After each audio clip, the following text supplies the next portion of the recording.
మాజీ మంత్రి వైఎస్ఆర్ కాంగ్రెస్ పార్టీ నాయకులు పెద్దిరెడ్డి రామచంద్రరెడ్డి ముఖ్య అనుచరుడు విజయానందరెడ్డి ఆధ్వర్యంలో పిఠాపురం నియోజకవర్గం గొల్లప్రోలు మండలం కొడవలి గ్రామంలో నిబంధనలకు విరుద్ధంగా గ్రావెల్ మైనింగ్ చేపట్టారని టీడీపీ రాష్ట్ర అధికార ప్రతినిధి పిఠాపురం మాజీ ఎమ్మెల్యే ఎస్వీఎస్ఎన్ వర్మ ఆరోపించారు. పిఠాపురం టీడీపీ కార్యాలయంలో ఆయన మీడియాతో మాట్లాడారు. మైనింగ్ 337 ఎకరాలు తీసుకోవడం జరిగింది.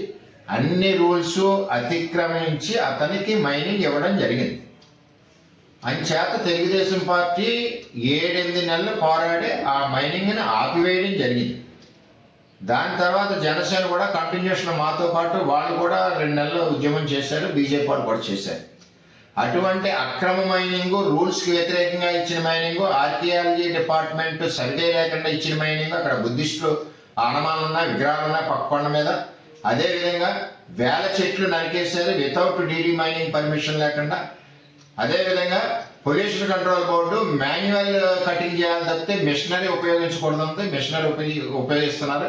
ఇవన్నీ కూడా వైలేషన్ చేశారు, రూల్స్ వైలేషన్ అయింది.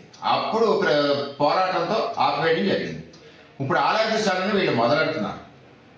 అధికారులని రిక్వెస్ట్ చేసేది ఏంటంటే ఆ రూల్స్ వైలేషన్ అన్నీ ఉన్నాయి కాబట్టి రద్దు చేసి ఫ్రెష్గా రూల్స్ అండ్ రెగ్యులేషన్స్తో ఎవరైతే ముందుకు వస్తారో వాళ్ళు వచ్చినా సరే, ఎవరైతే సిస్టమేటిక్గా ఎవరైతే ముందుకు వస్తారో వాళ్ళకి ఇవ్వాలి. ఇతను విజయానందరెడ్డి అన్న అతను పెద్దిరెడ్డి ముఖ్యాంశుడు ఏంటంటే ex RTC vice chairman Jaganmohan Reddy టైంలో మొన్న కంటెస్టెడ్ వైసీపీ క్యాండిడేట్, కుప్పంలో లోకల్ బాడీస్లో విపరీతంగా వైసీపీకి సపోర్ట్గా పనిచేసిన వ్యక్తి, రూల్స్ అతిక్రమించిన వ్యక్తి కొండను మింగేద్దామంటే ఎలా కుదురుతుంది ఇక్కడ? అప్పుడు తెలుగుదేశం పార్టీ పోరాడింది.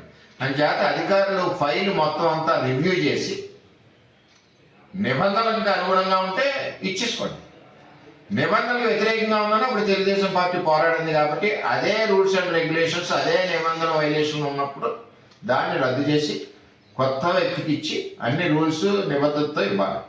ఇతను ఇంకొక స్కామ్ ఏం చేస్తున్నాడంటే ఇతను మైనింగ్ చేయకుండా 2,000 రూపాయలకి ఆ స్లిప్లు అమ్మేస్తూ ఇతర ఏరియాలో వాళ్ళకి అమ్మేయడం జరుగుతుంది.